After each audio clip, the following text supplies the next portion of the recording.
name is Miles Morales. I'm Brooklyn's one and only Spider-Man. And things are...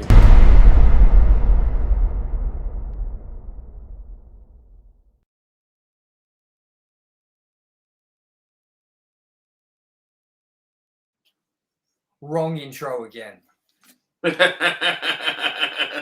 Hello, everyone, and welcome to Ranked and Reviewed. I am your host, Tomye West, and joining me, as always, is my co-host, Alannis Maximus. Greetings. And we have just come out of seeing Spider-Man Across the Spider-Verse, and it's a part one, which I didn't even know until I looked really, really close at the logo. And we got a lot to talk about. We got a lot to say about it. How do you feel about it, Alannis? I enjoyed it. It could have been, it had a little bit of Batman syndrome, but in reverse. Like, the start could have been a little bit shorter. I kind of got a bit bored in the first act. There's a bit too much talking I didn't really care about. But once it got going, which was good. Yeah, I feel the same. I definitely feel like it was a bit slow. I definitely feel like it was a bit too long for a kids' movie. I could hear kids getting restless in the theater. And what the fuck? Why did we see this in Cinema Europa? I don't know. It was like, I booked the tickets and then I'm like, Cinema Europa. Okay. As I said, I haven't been in Cinema Europa since Super Size Me. I was a young ass kid back then, man. So like the Cinema Europa is just a fancy way of saying small cinema. Man, I am bummed that I created that intro for nothing. You know what? I'm gonna upload it again. I chipped the proper intro, yeah. And we're gonna do the intro again. Because fuck, that pisses me off, man. That really fucking gets my goat. You know what I'm saying? Get your dander right up. And once we've done that intro, we'll get straight into our overview. It's only 23 seconds long, and you know what? I put a lot of effort into it. Not really. So yeah, we went and saw Spider-Man Across the Spider-Verse, and I kept calling it Into the Spider-Verse again. Shows how much I pay attention. That was the last one. Yeah, it was. It was the last one. And I was just thinking to myself, did I like this more than the last one? And I think I did, but that's because of under the circumstances, which is that I saw it with someone like you who likes Spider-Man, who's into Spider-Man. I saw this movie with my son, obviously, who loved Spider-Man, but was like way too young at the time that it didn't hold his attention. So it was more frustrating than anything. You know, you were like, relax, just watch it. He couldn't do it back then. Now he can, you know. And we're going to run the intro once more. Here we go. Hey.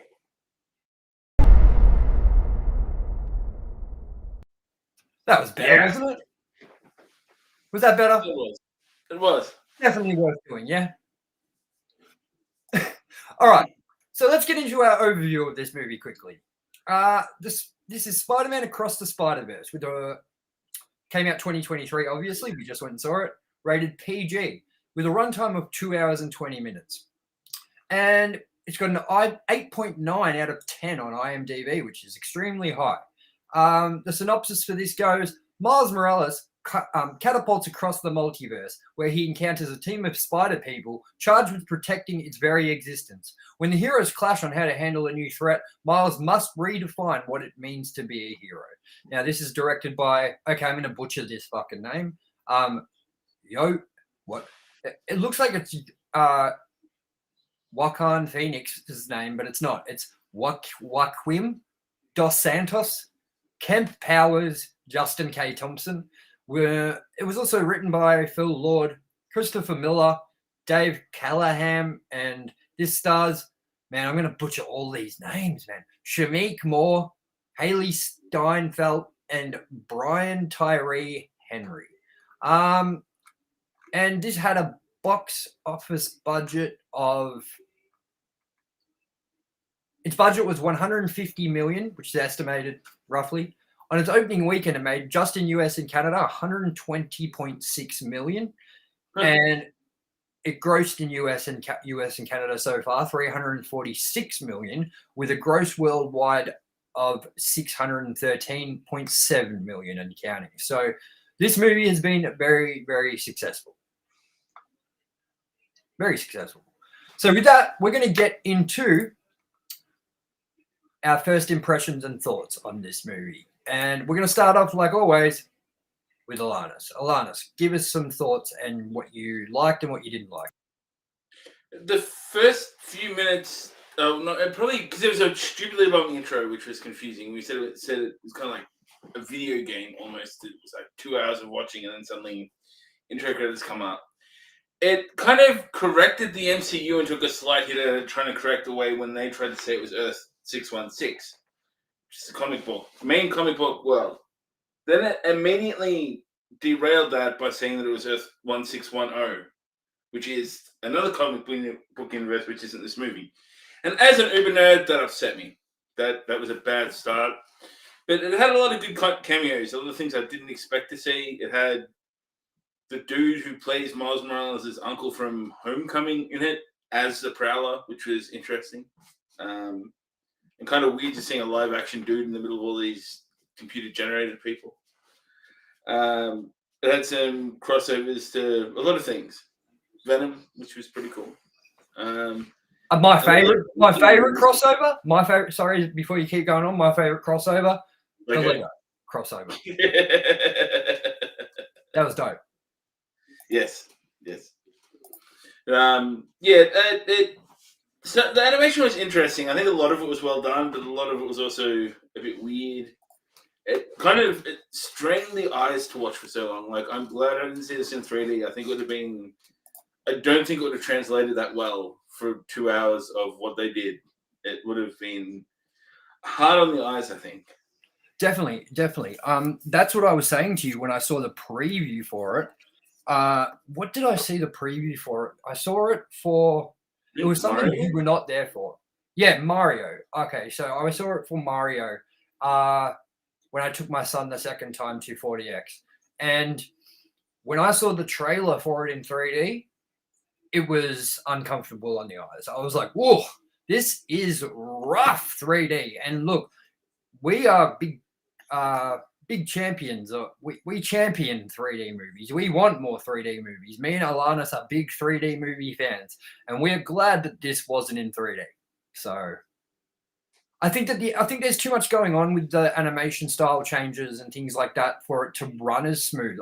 Didn't you say something about everyone was done at different frames? Yeah, you had like Punk Spider-Man who was like 3 frames less than everyone else and things like that. And it was a lot of the different characters moved very differently and looked very different. And it just sort of been, I think, jarring trying to look at that in 3D. Yeah, definitely.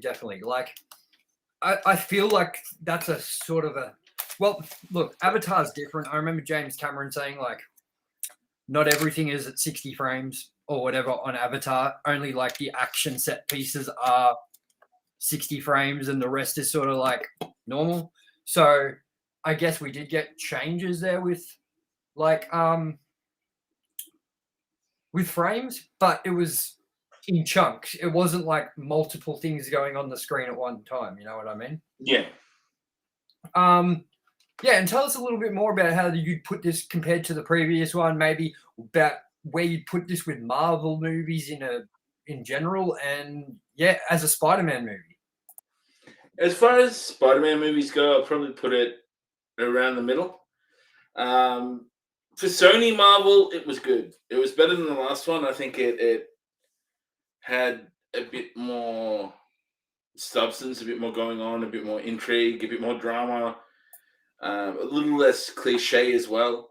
It wasn't just the origin story. I think in terms of the MCU, compared to it probably around the middle again. Just in the middle in general. I don't think it was the amazing, greatest superhero movie ever that everyone says it is. I think it was good. It wasn't bad. It just wasn't great. But it was good. It was very enjoyable. I liked it.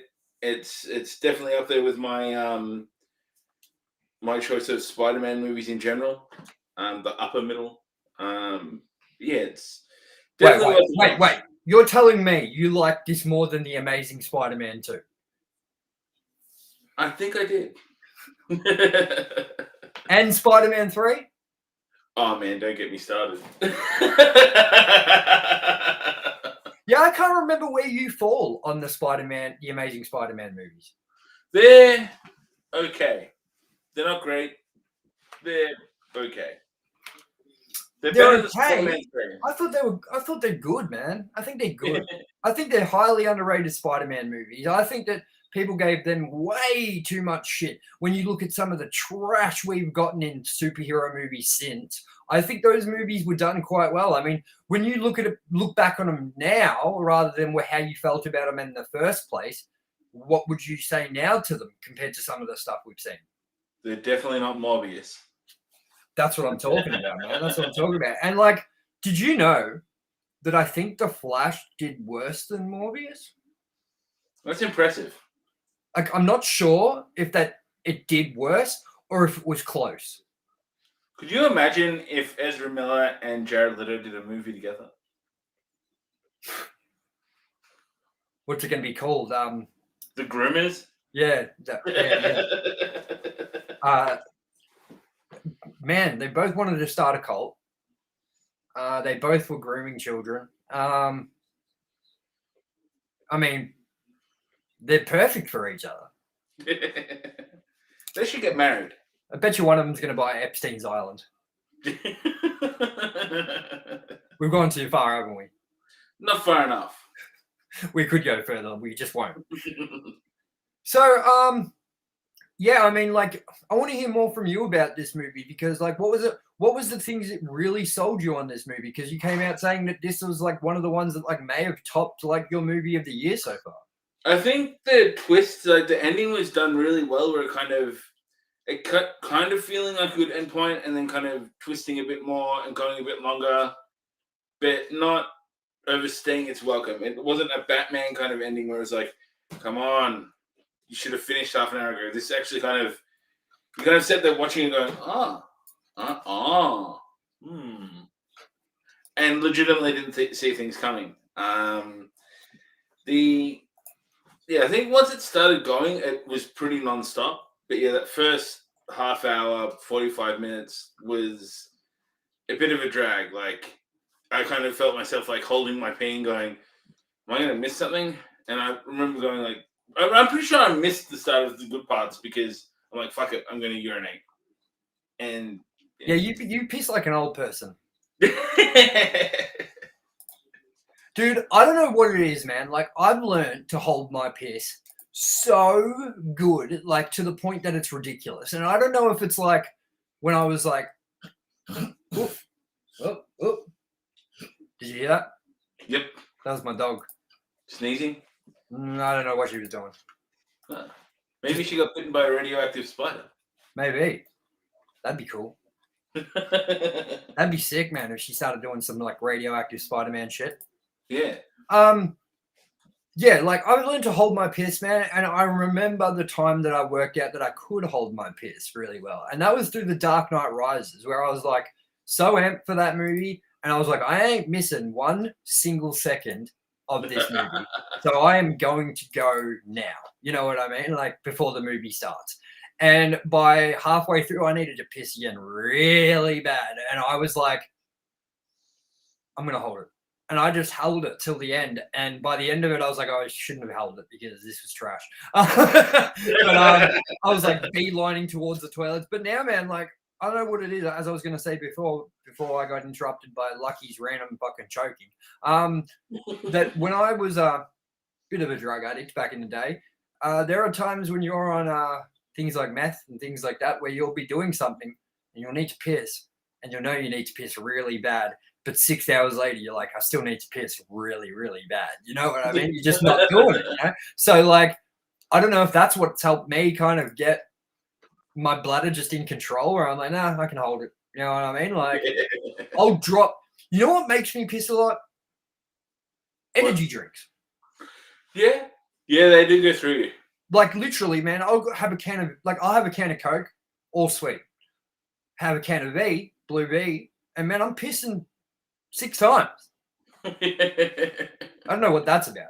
Anyways, Yeah, what did you think about the cliffhanger ending that we got? We're not going to say anything about the ending till we get into spoiler territory, but what did you think about that? Because we've had 2 cliffhanger endings this year in movies, and I'm going to say that one did better than the other. Yes, this was definitely better than Fast X. This was a cliffhanger that felt like it should have been there. Like, Yeah. this is, like, it still gave you a solid ending to that plot with more to come. But with Fast X, it just felt like they ended it in the middle of the movie. Yeah, absolutely. Like, there was literally, like, I was like, don't tell me this is where it's going to end because it's going to be hilarious. And it fucking ended, man, you know? So, what did you think about, seeing all the different Spider-Man across it? I thought it was very odd because of mixing real life movies with cartoon. I mean, what did you think? Some of them look weird. Like, I think Miguel O'Hara, Spider-Man 2099. I think it was the intention to make him look a little plastic. I think that was artistic decision. But at the same time, he looked a bit weird. Like he looked polished, but not polished, and I think he bothered me a little the way he looked.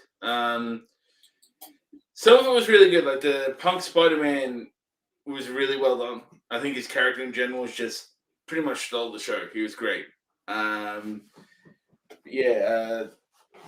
It was interesting. Like I think the main times it kind of made me go, huh?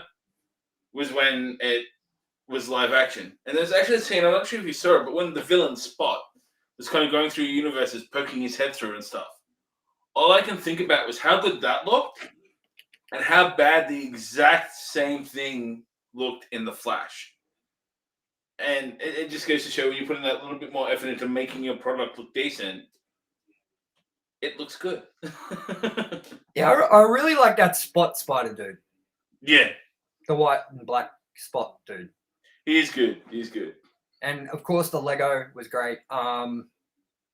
It was cool seeing all that stuff. It was definitely not as messy as like seeing it in the Flash or whatever, or like the CGI that they used for the Flash. Which, you know, as much as people want to hate on the CGI for Flash, I'm not going into the Flash to have great CGI really anyway. Like that's not for me, Batman. Like I went to go see Batman, you know, anything Batman related. And the scenes of Batman we're in, the CG scenes of Batman we're in, I think were fantastic.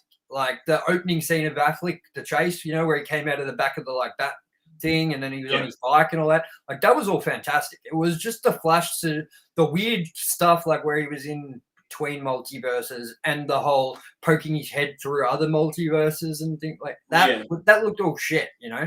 And boy, is it weird how much similarities of like choices they make of things in this movie to the Flash. Like, isn't it weird, man? Like when he's like poking his head through in this movie, I was just like, this is weird, but this is kind of how it's done in all of them. This is familiar. Yeah, very familiar. I mean, how do you feel? Like everyone's kind of running out of steam and caring about this whole multiverse stuff. Like, how are you feeling about it? I'm enjoying it because I think it is a phase. I think kind of Marvel went into it, and DC kind of jumped on the kind of coattails and went into their spin on it. But I think it is kind of, at least for Marvel, it's only going to be to a certain point, and then it'll be on to the next thing. I think it's a little oversaturated because it's not even just comic books. Like you had that other movie with the dude that plays Short Round,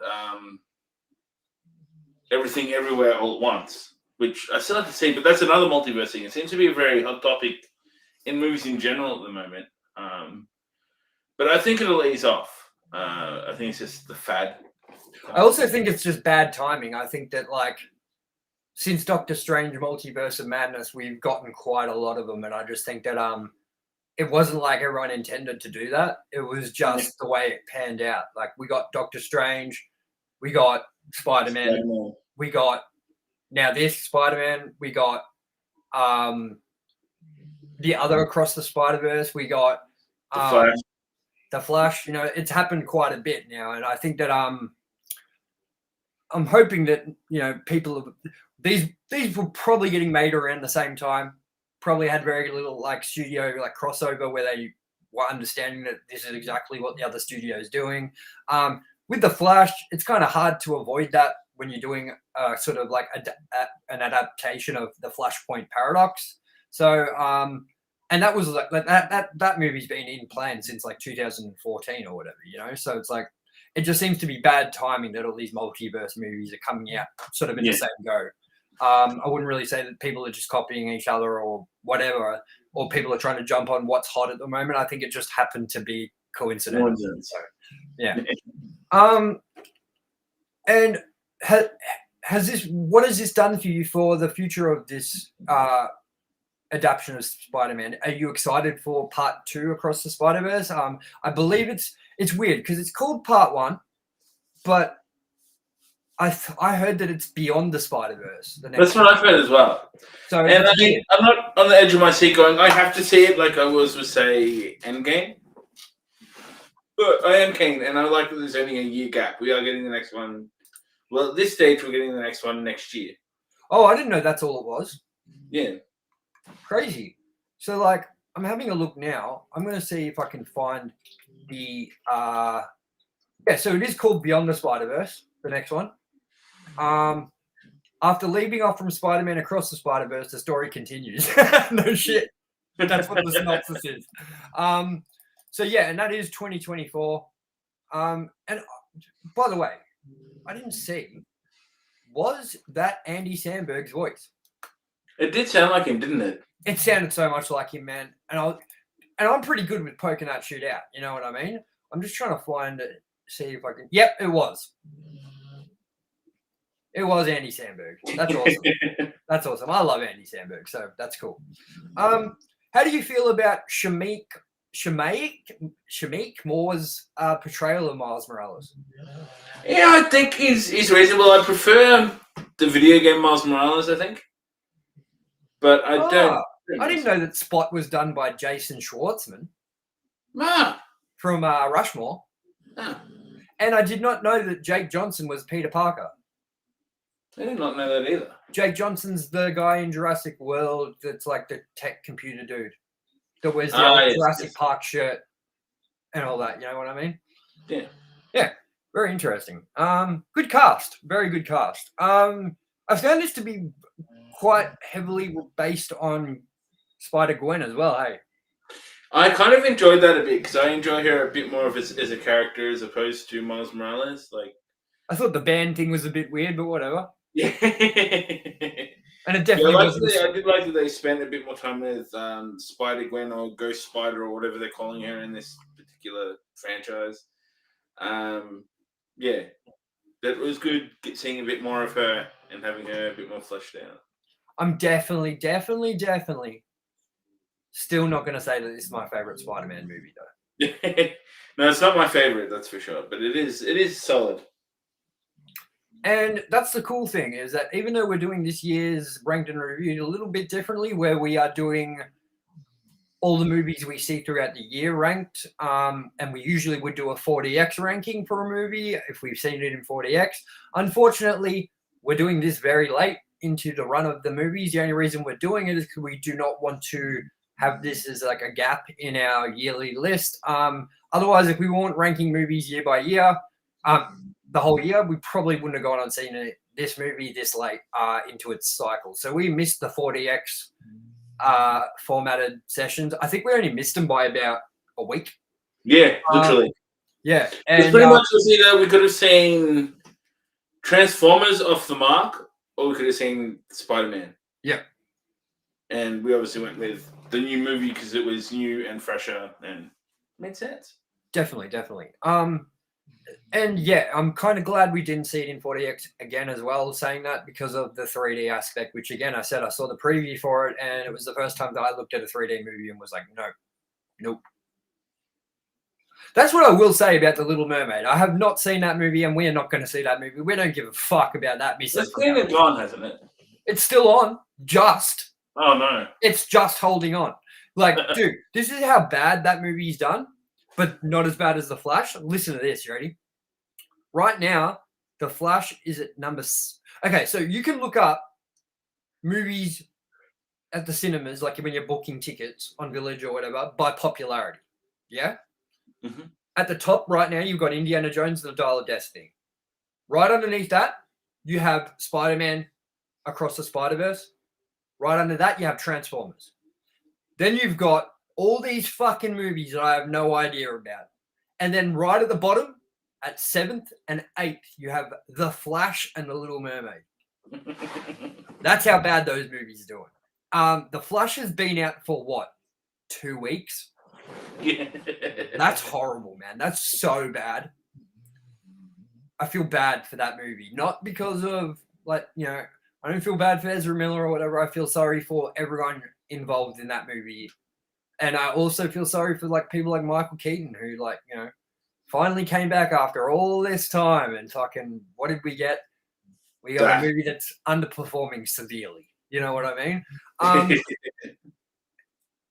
How do you feel about, like, this is off the topic of Spider-Man quickly. People say that they feel like the movie would have done better just having Christian Bale be the guy that steps out of the car at the end rather than George Clooney. And I feel like maybe it would have gotten some more asses into seats knowing he was in it somewhere, but I don't feel like it would have done all that much better. I don't think it would have saved the movie. No, definitely not.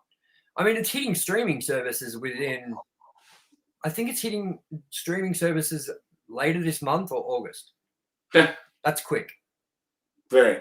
And I just hope that's faster than Mario, which leaked. Yeah.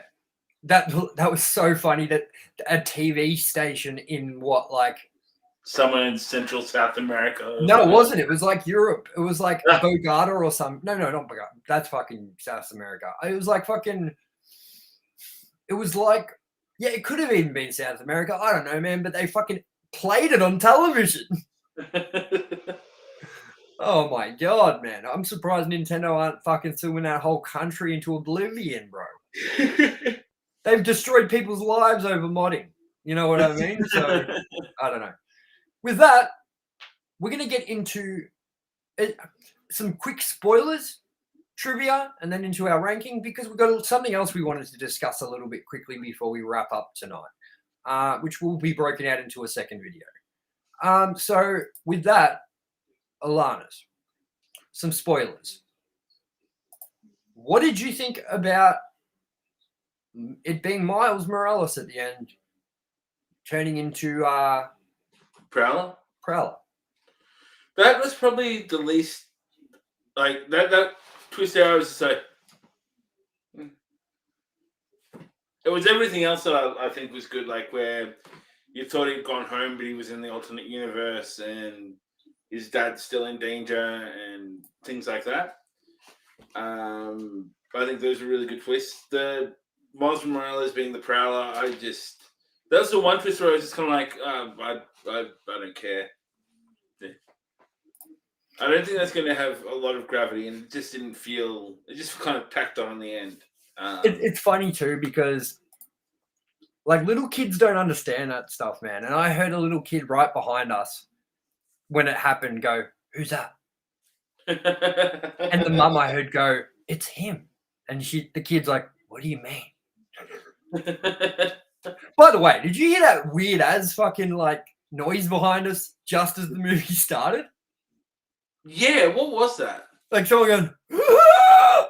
Yeah. I don't know what that was, man. I have no idea.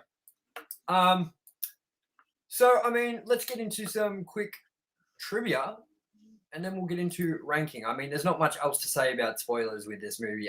Actually, I do want to say one thing quickly, and it's not really even a spoiler. What did you think about the giant Spider-Man scene of all the Spider-Men, like in that big chase scene? That was good. That was good. Yeah, it was.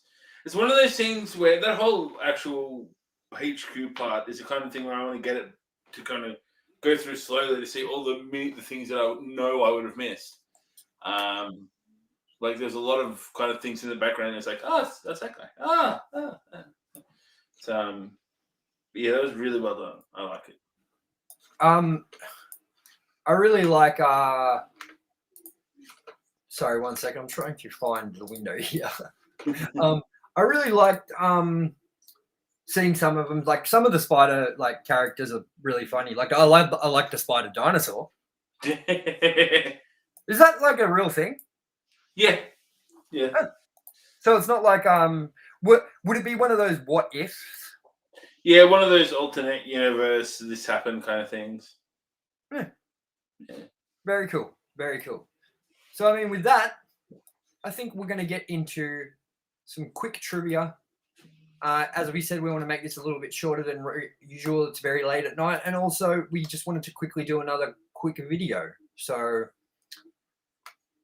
Okay, the sequence on Earth 13122, the Lego universe, was animated by a 14-year-old Preston Matunga, who was hired after Phil Lord and Christopher Miller were impressed with his Twitter video recreating the entire trailer with Lego. By the way, someone did that for, and it might have been the same person. They did that for the new Indiana Jones movie, and it's really cool. Yeah. We might start our next conversation with that. You never know. Yeah. Phil Lord and Christopher Miller revealed that they told Sony the sequel would be the same size as Into the Spider-Verse, but it ended up having the largest crew of any animated movie ever, with around 1,000 people working on it. They added that it has 240 characters and takes place in 6 universes. Yes. That's quite a lot. When Miles is rushing to meet the principal, he passes by his friend Genki, who can be seen hanging out in Miles's and Genki's dorm room by playing Spider-Man 2 on his PlayStation 5. Yeah, I noticed that. The game version of Spider-Man, played by Yuri Lowenthal, also appears as one of the 240 Spider-Man variants seen throughout the movie. I'm trying to find this really interesting one that I heard, which really blew me away. This was originally scheduled. I'm still looking for that one. This is another one though. Was originally scheduled to be released on April 8th, 2022, but was delayed till October 7th due to the COVID-19 pandemic. It was later changed to June 2nd, 2023. A third film was confirmed when Lord and Miller revealed in December 2021 that Across the Spider-Verse was being split into 2 films. Spider-Man Across the Spider-Verse Part 2 was expected at that point to be released in 2023. In April 2022, it was retitled Spider-Man Beyond the Spider-Verse and given a release date of March 29th, 2024. And now I'm trying to quickly find this one last thing that I thought I would read if I can find it. I can't find it, so I'm just going to say it. Apparently that last, big Spider-Man chase scene with all the Spider-Man took him like 4 hours. 4 years, sorry, 4 years to make. That's a long time. That is pretty crazy. So with that, let's get into our rankings, Alannis.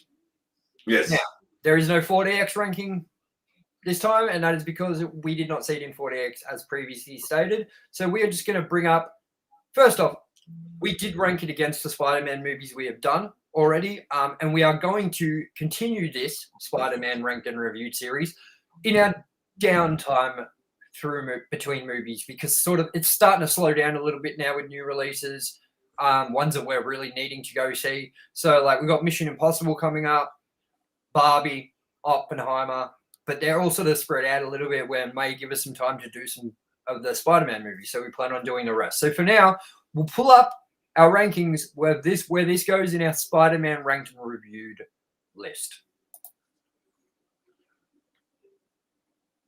So with me, it is, I like the background picture you used too. It's very good. For me, it's number 1, Spider-Man from 2000 it's 2000, yeah? No, 2001. 2001, yeah. Twin Towers, yeah. 2, Spider-Man Across the Spider-Verse, and number 3, Spider-Man 2. Alannis so far goes Spider-Man Across the Spider-Verse at number 1, number 2, Spider-Man, number 3, Spider-Man 2. Those lists are going to drastically change, man, because in no way, shape, or form is Spider-Man 1 or 2 even close to being at the top for me. And this is where it ranks in our movies overall this year. For me, my list goes like this. Number 1, Indiana Jones and the Dial of Destiny. Number 2, the Super Mario Brothers movie. Number 3, Scream 6. Number 4, The Flash. Number 5, Avatar Way of the Water. Number 6, Transformers Rise of the Beast. Number 7, Cocaine Bear. And then we have this coming in at number 8 with Spider-Man Across the Spider-Verse, followed by number 9, Evil Dead Rise, and followed by 10, Guardians of the Galaxy, then followed by number 11, Fast X. And Alannis goes like this: number 1, Evil Dead Rise. Then this comes in at number 2, Spider-Man Across the Spider-Verse. Number 3, Guardians of the Galaxy Volume 3. Number 4, Avatar: The Way of the Water. Number 5, Indiana Jones and the Dial of Destiny. Number 6, Transformers: Rise of the Beasts. Number 7, Scream 6. Number 8, The Super Mario Brothers.